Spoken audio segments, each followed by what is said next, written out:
Hey legends, welcome along to a brand new episode of Sceam Me Up Botty. I am your host, Rodney Stewart, and this is the science fiction podcast that, for right now, is 100% Star Trek based.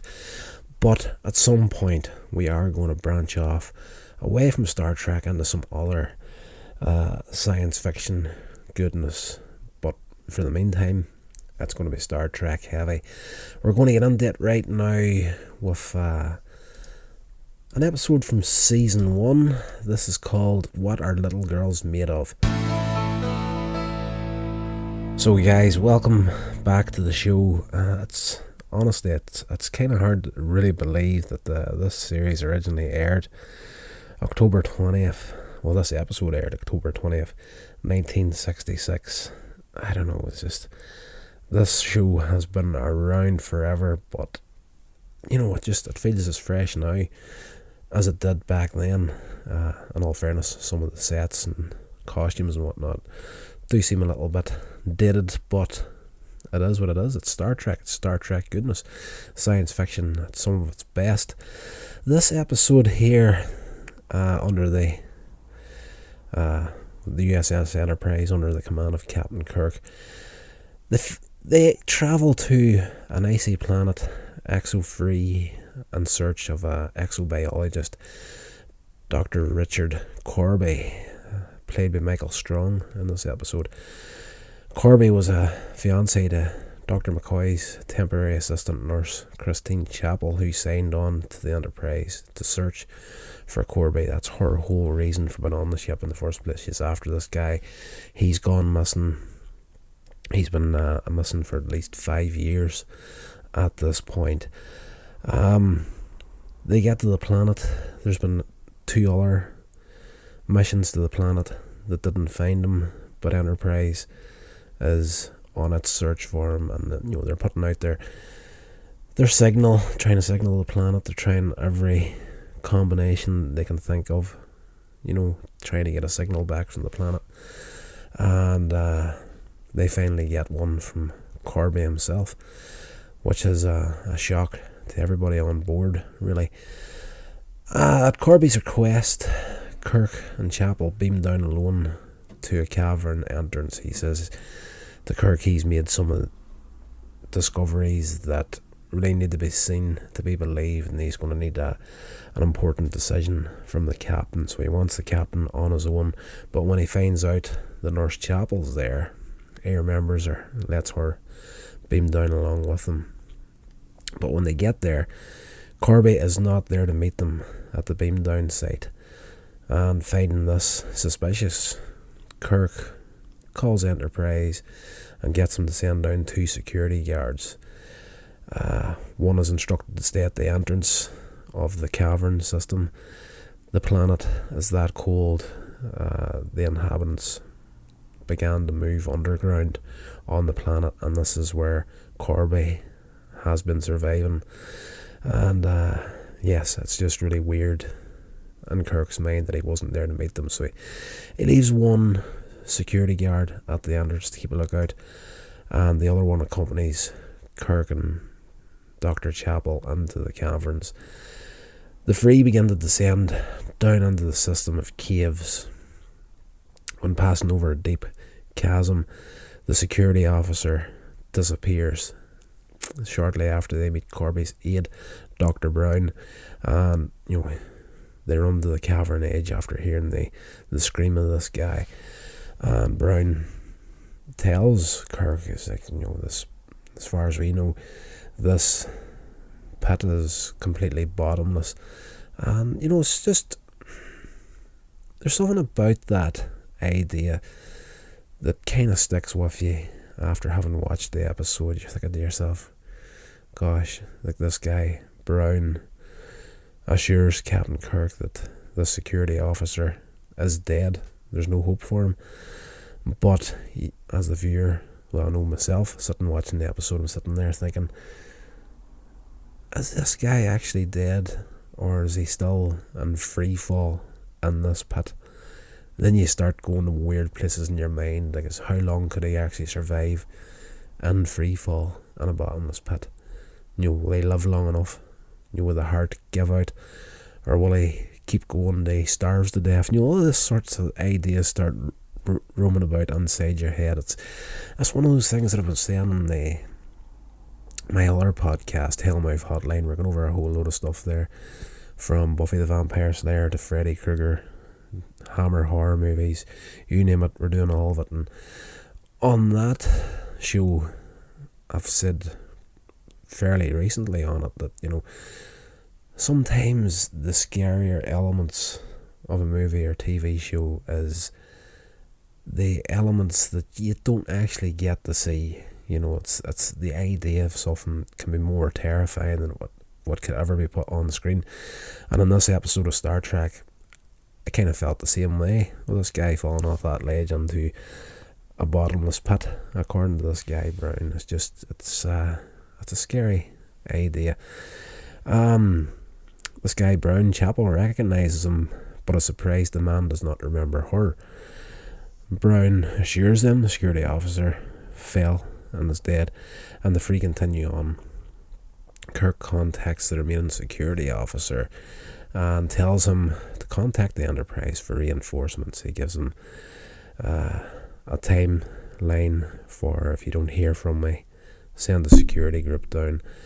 And Kirk cuts off communication.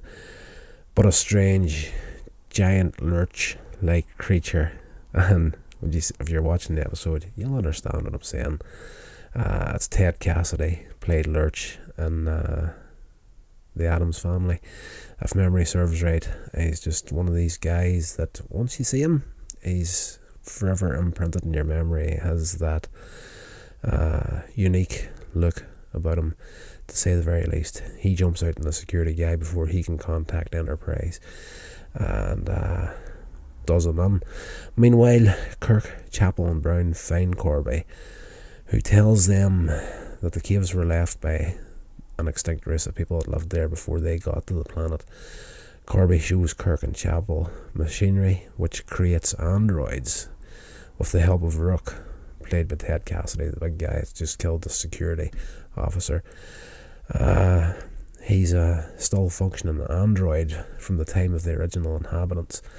Corby has created more androids, one being a beautiful woman he calls Andrea. Brown is also an android. It is also revealed that Rook was the one that killed the security officers. Corby is trying to talk Kirk into helping him get off the planet and go to another planet that he can start creating these things on a worldwide scale, and blend them into humanity before he knows there's an ethical line there that he shouldn't really be stepping across. So he's trying to force Kirk's hand into helping him. He actually creates an android duplicate of Kirk as Chapel watches. As Kirk's personality is about to be imprinted to the android, the real Kirk imagines himself insulting Spock as a half-breed, which is a weird thing to happen, but it makes perfect sense at the end of the episode. This half-breed insult to Kirk, he keeps repeating this. Stay out of it, you half-breed, and all this here. The machine clicks on. The personality is imprinted onto the android. Corby has a duplicate of Kirk beamed aboard the Enterprise with orders to identify a planet suitable for creating more androids. And when Spock questions the Kirk android's orders, it repeats the insult Kirk had used. Spock, being Spock, realising that this is not Kirk.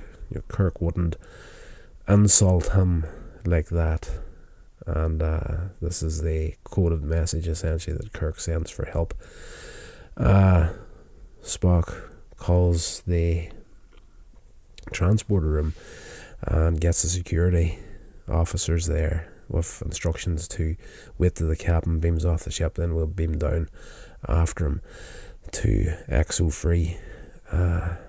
When the Kirk android reaches the planet, it encounters Andrea, who at this point has been ordered by Corby, there's a whole sequence where Kirk escapes, tries to get away, and Rook chases him down.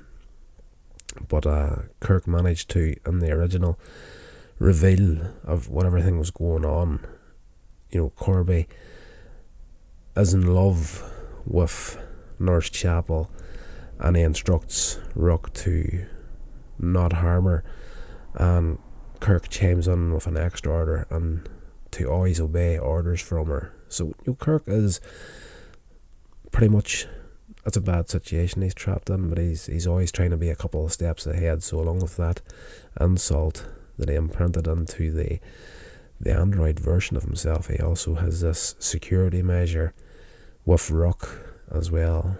And when Kirk eventually tries to escape and Rook is hunting him down, Nurse Chapel is screaming after Rook not to kill him. And which, when he does finally get hold of Kirk, he does actually save him and take him back as a prisoner. The real Kirk and Rook then have a conversation that Corby is a threat to Rook's existence. Rook begins to recall the clash between the old ones, which he refers to as the old ones as the original habits of the planet that created him and the rest of the androids that were originally on the planet. And they were just so illogical that the androids ended up turning on them. And that's what led to the demise of that civilization. Corby enters the room and Rook confronts him. But Corby, having a phaser in his hand, destroys Rook, and shortly afterwards, in a struggle with Kirk, the skin of Corby's hand is torn, revealing that he is also an android. Nice little twist in the episode that I wasn't expecting. This is one of these episodes I'd completely forgotten about until I sat down to watch it again this evening, and it's a shock to everyone, including Nurse Chapel. The Kirk android, when it returns to the surface, encounters Andrea, the other female android, who, after Rook been destroyed by Corby, is instructed to grab hold of a phaser and protect. When she leaves to go protect Corby and whatnot, she encounters the android version of Captain Kirk, who's returning from the Enterprise, and mistakes him for the real Captain Kirk, and of course turns the weapon on him and destroys him. After she does that, she goes back to Corby. It's revealed that Corby 5 years ago was dying from frostbite. His body was pretty much gone. His legs were destroyed. He was close to death's door, and he used his intelligence to create the android version of himself and transferred his mind into the android body. And he begs Nurse Chapel to believe that he is still the same man that he was whenever she knew him before. But Chapel is repelled by what he has done to himself. Andrea, now realising that she loves Corby, kisses him, and Corby is like, "You can't love me, you're not human, you're just a robot, you're just programmed to do what I tell you to do." And then this starts an inner battle in his own mind, that if that's what this android is, then he is the same as this android.